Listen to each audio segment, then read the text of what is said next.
grows under the rock. What? It's right there. Man, go! Go pick the whole entire forest. Okay, there's something here. Put wildlife.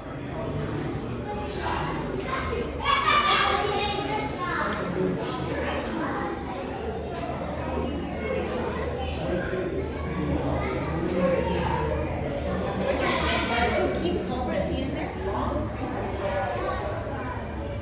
There he is.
spotted flamingo, also the largest.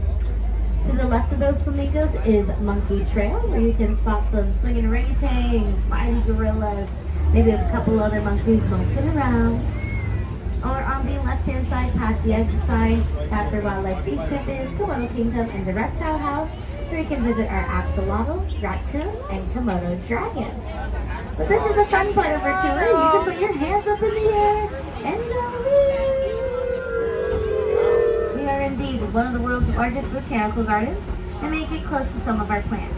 If we do, I ask that you please refrain from picking, pulling, touching any of the leaves. Some of them do have spikes on them, so I want to make sure you're safe. And also, we want to make sure that these plants are here for many years to come. So that's my big old safety spiel. We're going to look on our right-hand side to see if we can spot a striped cat. And Malayan tigers are of the smaller tiger species. They're the second smallest tiger, and they do live in Asia. So they're part of our Asia Rainforest Conservation Hub here at our zoo. And I'll tell you about one of the partners here in just a moment.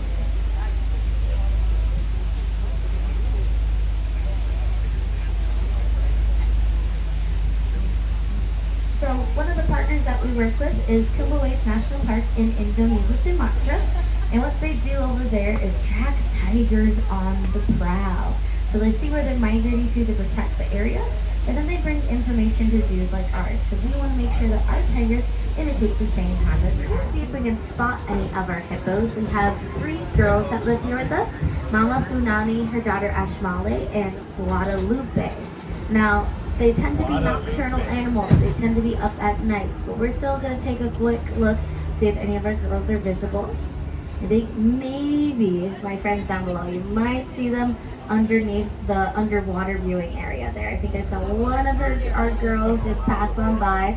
So they can't hold their breath for quite a while. They can hold their breath up to 5 minutes underwater. We're seeing our okapi way in the back over there. And an okapi kind of looks like 2 animals put together, a zebra and a giraffe. Now it's not related to the zebra, despite its black and white striped legs.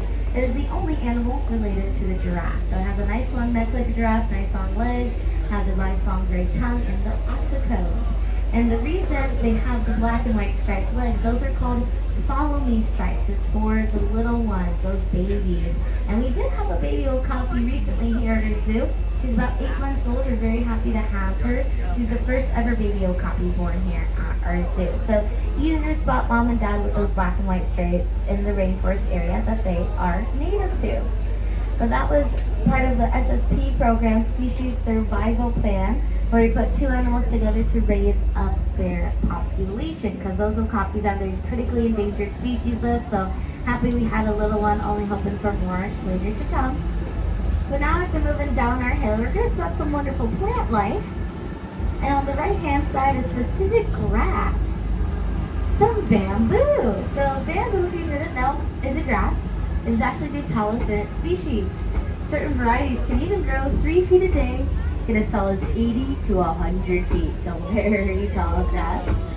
You'll see one of our red-tailed guenons right behind our tall grass here.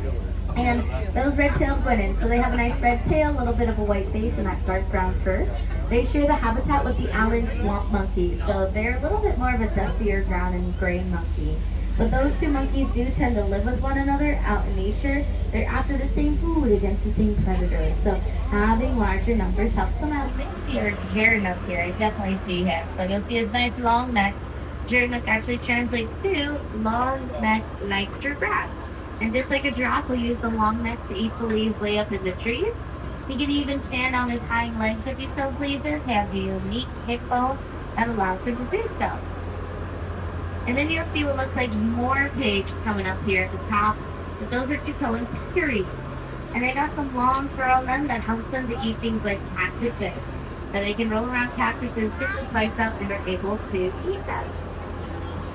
Now I did not see our polar bears on the other side, so it looks like they are tucked away, but if you want to try to see them a little later in the evening, maybe when it cools down, left-hand side here, this is our aerial tram. It takes you from the front of the zoo to the back of the zoo in about 4 minutes. So you can fly here to the back of the zoo, walk down the hill, try and spot those polar bears.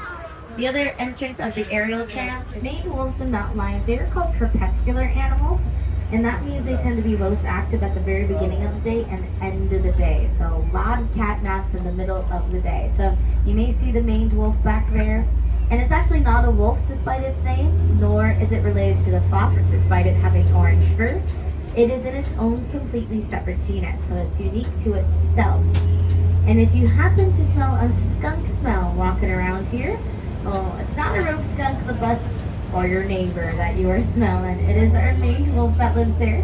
They produce a skunk-like smell to mark their territory. This rock, I think I just see her tail hanging down. Sometimes you can spot Ernest, our male, just peeking outside, but it's nice and shaded over there. So they are taking advantage of the nice cool shade. We have 3 males and 1 female.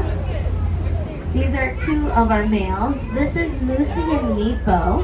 So Moosey's the one in the back. He's about 21 years old. Nepo in the front is about 15 years old.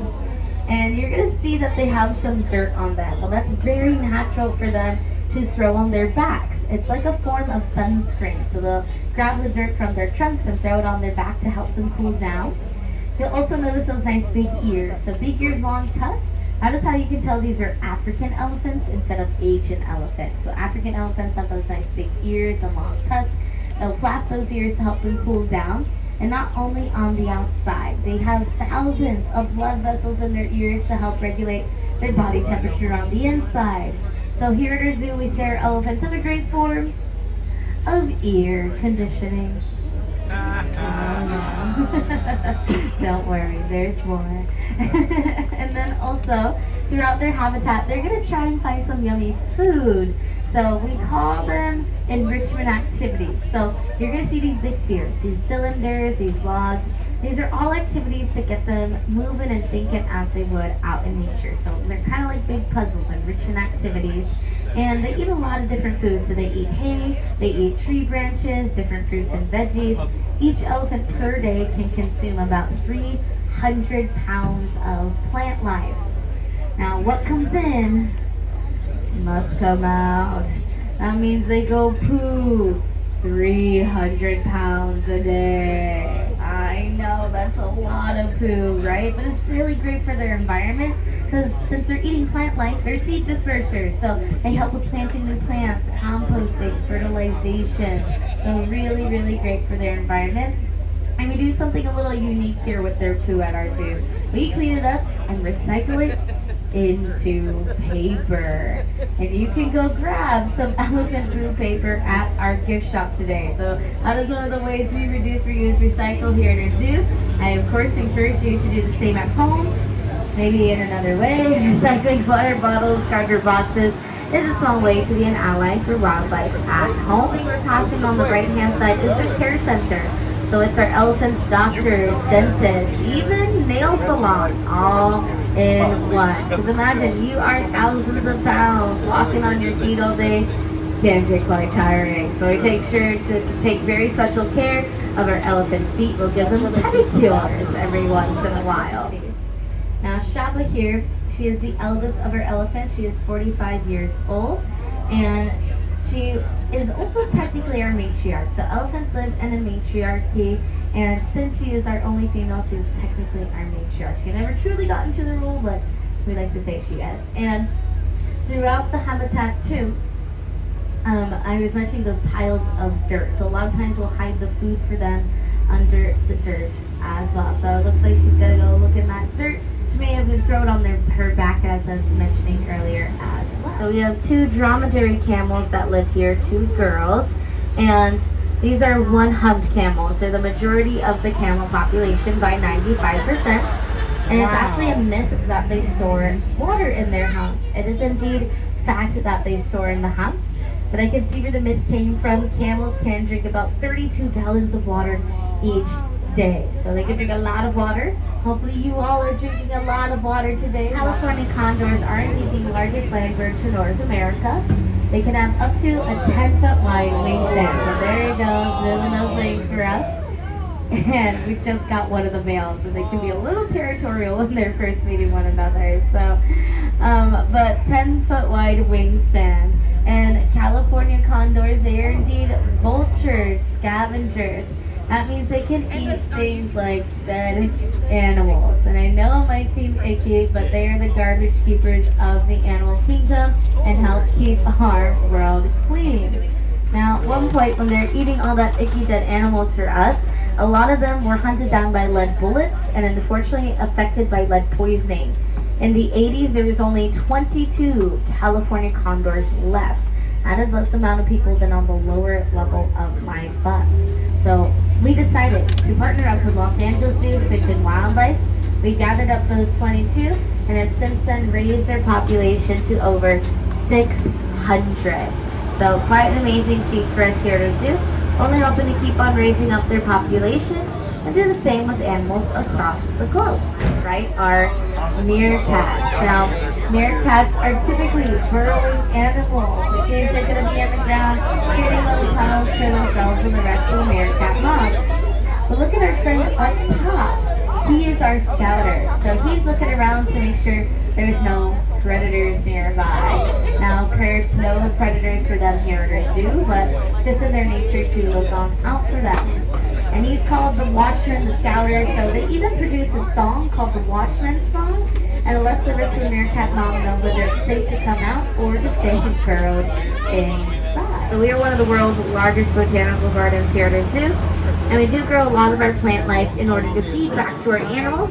I mentioned the elephants alone, 300 pounds of plant life per day per elephant. So a lot of our plant life goes right back to our animals, but also we grow a lot of plants that are on the verge of extinction. We care just as much about plant conservation as animal conservation. Now, most bears are solitary animals, but Scout in Montana are pretty unique. They're pretty special because grizzly bears are also solitary.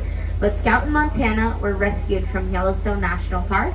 They're learning some bad habits from their mother, getting too close to humans, rummaging through garbage. So we brought them here to our zoo. They got plenty to eat, roam, snooze, safe away from the humans. But they did start to rely on one another for food. So Scout was the scouter looking for that food, while Montana was close by. So we'll see them here in just a moment. We just have a special tour here in front of us, and I'll give them a moment. So the California state flag is also a grizzly bear, but there are no more grizzly bears in California. They do roam in other parts of the U.S., but they were slowly diminished away from here due to human habitation deforestation. So we're making sure to protect them in the areas that they have migrated to. And if you can imagine that California state flag in your mind's eye, you might know that there's a lump right past their neck between their shoulder blades, and that is the same with our grizzly bears in real life. So they have that extra lump right past their neck between their shoulder blades. That's how you can tell a grizzly bear apart from any other brown bear. You might also notice that they have a really nice set of acrylic nails.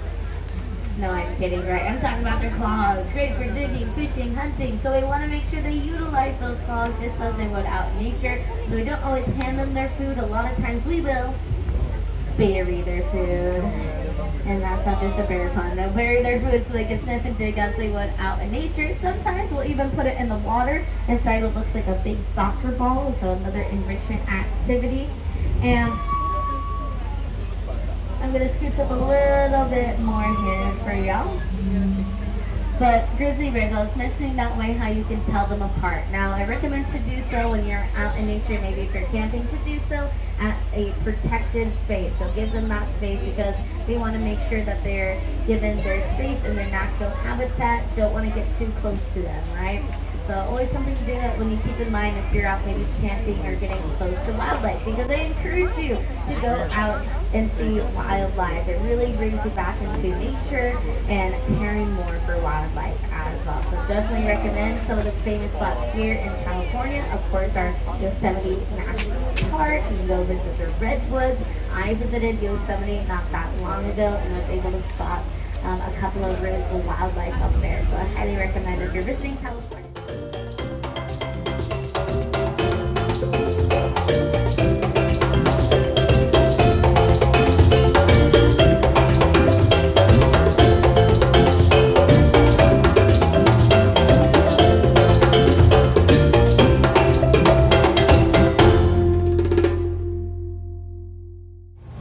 koalas, despite their nickname being koala bears, they are not bears. They are marsupial, which means that they have a pouch just like a kangaroo. And we did have a couple of younger koalas born not long ago. So if you want to try and see those little ones, look at mama's belly. You now have the qualifications to go and find them. Also over in the urban jungle is our rhino, cheetah, giraffe. So still lots of fun things to do and see here at our zoo. But we are coming to the conclusion of our tour today. Do hope you enjoyed riding along with me. And I want to thank you once more for just being here at our zoo.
mom. That's not a baby. That's a kid. Where's that big?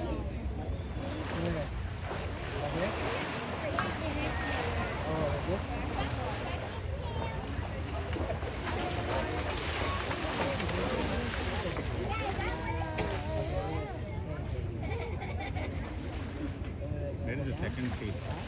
I don't want that. దీనికి ఒకటే ఉంది I don't want that. Careful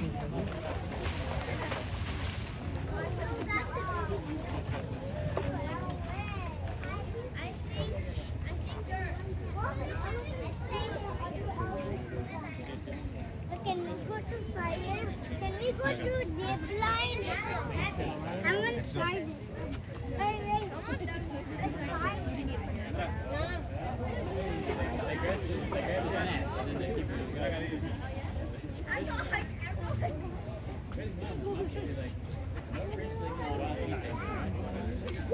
Praveen video తీ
You said it's down there. That's it.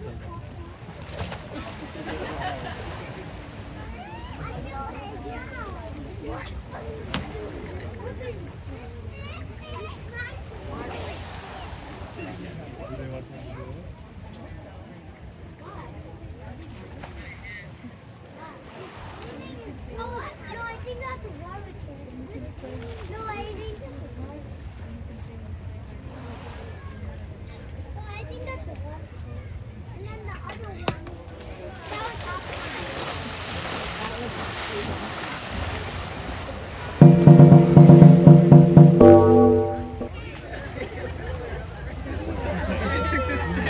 Oh, good. Awesome.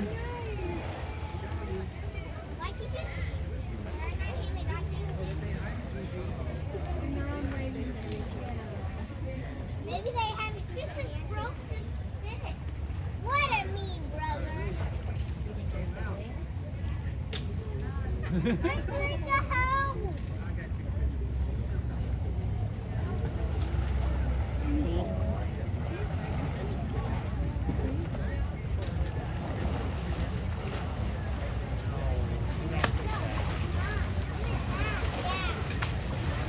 Give it back. That's nice and quiet. That's all.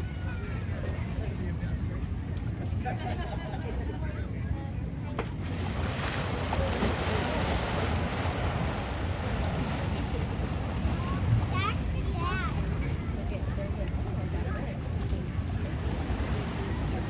That was the kid. No, that was the baby one. But that was brother. No, that's the dad. Yeah, maybe that's the mom. Maybe the dad got it. And why I do so? No, wait, the dad. That's the mom. That's the dad. I see that's the dad. And the dad is teaching the son how to wrestle.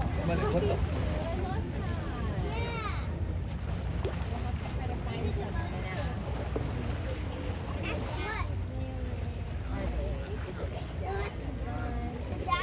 The dad is teaching it wrestling.